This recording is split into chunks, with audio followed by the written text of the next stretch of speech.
The Wall Street Journal talks about the future of hydrogen and how can businesses adopt hydrogen. I'll go over all of this on today's Hydrogen Podcast. So the big questions in the energy industry today are, how is hydrogen the primary driving force behind the evolution of energy? Where is capital being deployed for hydrogen projects globally? And where are the best investment opportunities for early adopters who recognize the importance of hydrogen? I will address the critical issues and give you the information you need to deploy capital. Those are the questions that will unlock the potential of hydrogen, and this podcast will give you the answers. My name is Paul Rodden, and welcome to the Hydrogen Podcast. In an article in the Wall Street Journal, Julia Petroni writes, clean hydrogen momentum tested by high costs and lack of support. Global efforts to ramp up clean hydrogen are threatened by rising cost pressures and lagging policy support despite strong momentum across the sector, according to the International Energy Agency. The number of low-emission hydrogen projects continues to grow rapidly, but installed capacity remains low as developers delay or put off plans due to increasing manufacturing, construction, and installation costs, the Paris-based organization said in its latest hydrogen report. Data showed that annual production could reach 38 million tons a year in 2030 if all announced projects are realized, with almost 3/4 of that coming from electrolyzers, machines that use electricity to split water into hydrogen and oxygen. Yet only 4% of these projects are under construction or have reached FID, this again according to the IEA. Again, according to the IEA, political momentum behind low-emission hydrogen remains strong, but deployment isn't taking off. Inflation is increasing capital and financial costs, threatening the bankability of projects across the entire hydrogen value chain. According to the organization, initial cost estimates for several projects have been revised by up to 50% amid high inflation and rising interest rates. Clean hydrogen, which includes hydrogen made from renewable sources or by capturing carbon dioxide released from hydrocarbon-based processes, has set to play a central role in the decarbonization plans of industries such as chemicals, refining, and steel. Yet it still accounts for less than 1% of the overall production and use of hydrogen. In recent years, policymakers have rolled out financial tools such as tax credits or funding programs to support developers. But the IEA found that the time lag between when policy is announced and funds are actually made available is causing project delays. In the US, for example, there is still some uncertainty surrounding the implementation of credits and methodology to assess the carbon intensity of projects under the IRA. This is again according to the organization.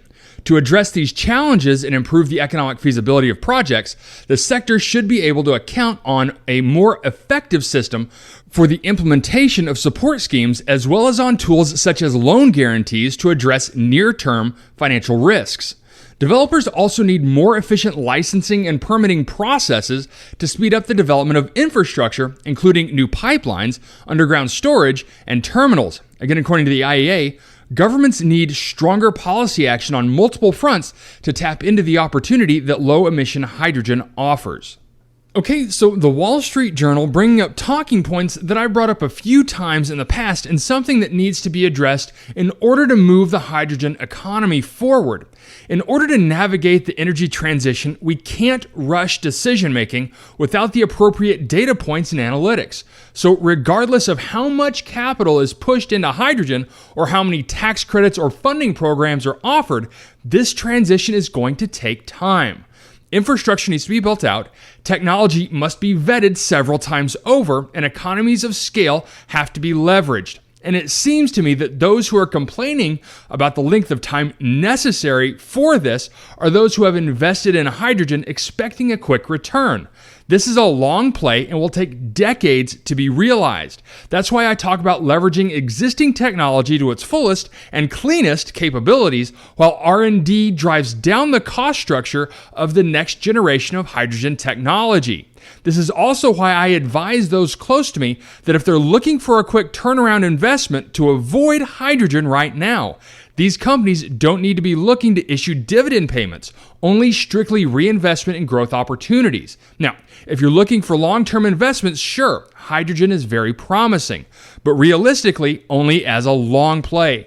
This is going to take time and, in turn, patience. Next, in an article in Forbes.com, Whitaker Irvin Jr. writes, "The business benefits of hydrogen energy and how to adopt it."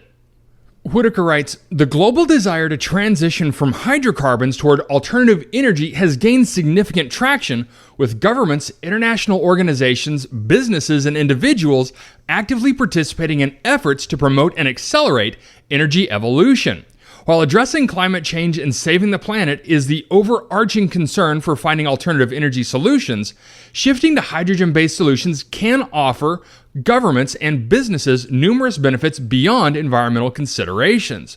For industries heavily reliant on energy such as agriculture, long-haul transportation, aviation, logistics, supply chain, and manufacturing, hydrogen could present a viable alternative to existing carbon-based fuels and help compensate for the inconsistencies of solar and wind power." And in so, Whitaker lists 5 ways that hydrogen adoption can benefit business. Number 1 is energy cost stability.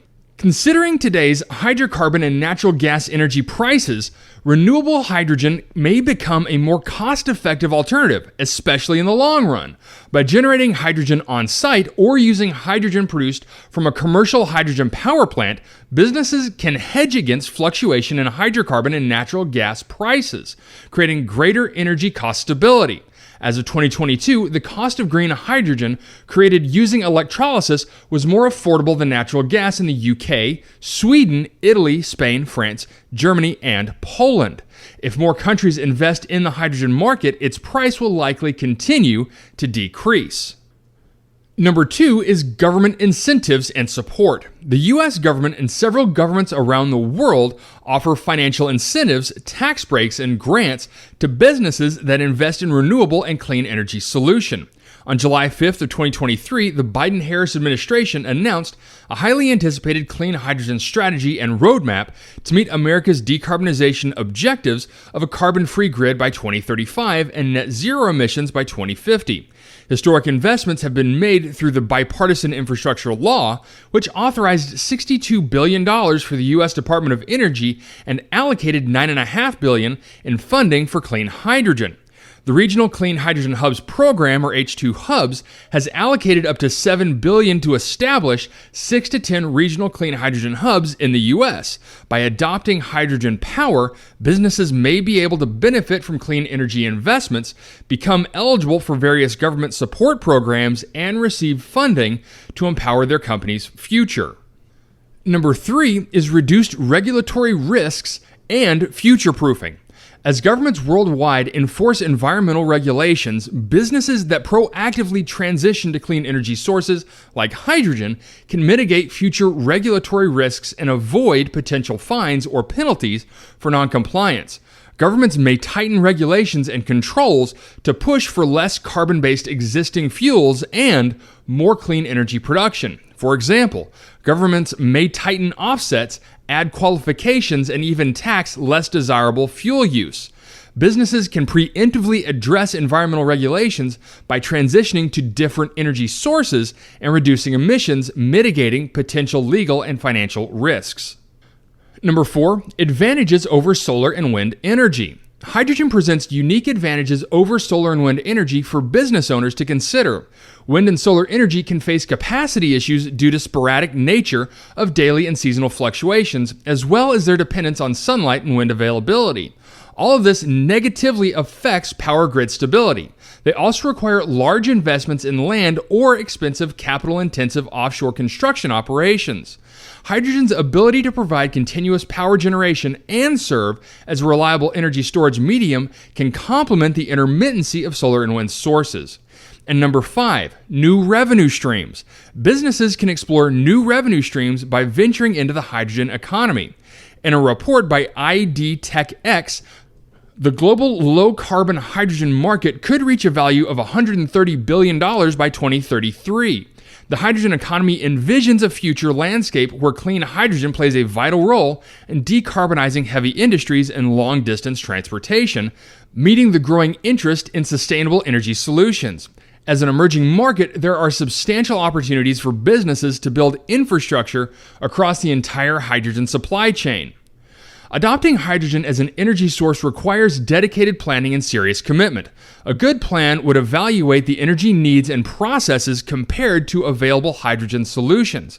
While hydrogen solutions may appear to be in their infancy, the opportunities in this sector are growing in number every day. Using progressive engineering consulting firms would be a great starting point for developing a technical feasibility study to shed light on the benefits and economic viability for your individual business.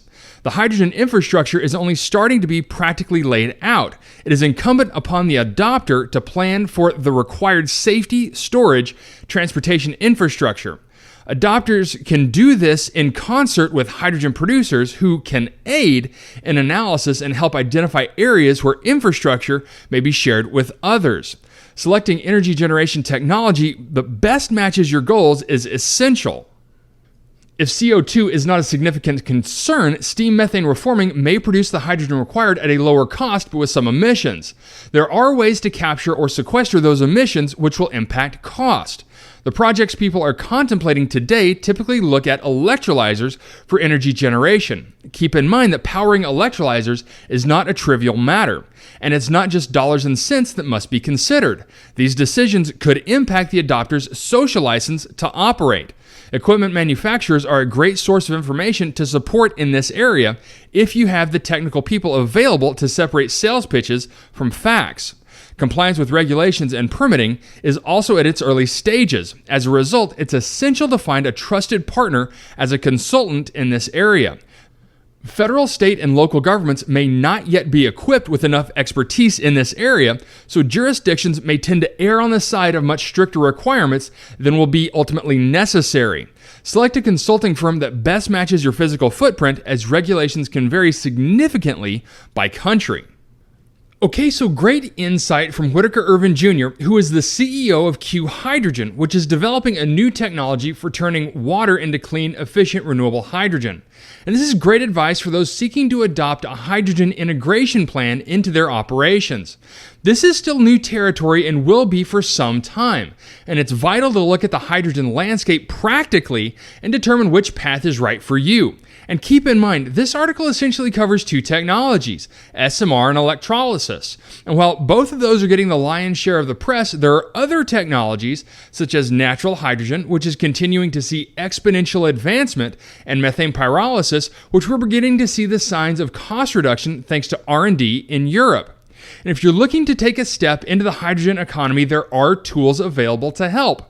The H2 Advantage that we recently announced is a great launch pad to start that journey, and there are trusted sources that can help guide your decision-making for hydrogen capital expenditures and will help navigate the financing side of energy transitions. If this is something you'd like help with, please email me at info@thehydrogenpodcast.com, and we can help make introductions to other organizations that excel at guiding companies through the hydrogen financial landscape. All right, that's it for me, everyone. If you have a second, I would really appreciate it if you could leave a good review on whatever platform it is that you listen to. Apple Podcasts, Spotify, Google, YouTube, whatever it is. That would be a tremendous help to the show. And as always, if you ever have any feedback, you're welcome to email me directly at info@thehydrogenpodcast.com. So until next time, keep your eyes up and honor one another. Hey, this is Paul. I hope you liked this podcast.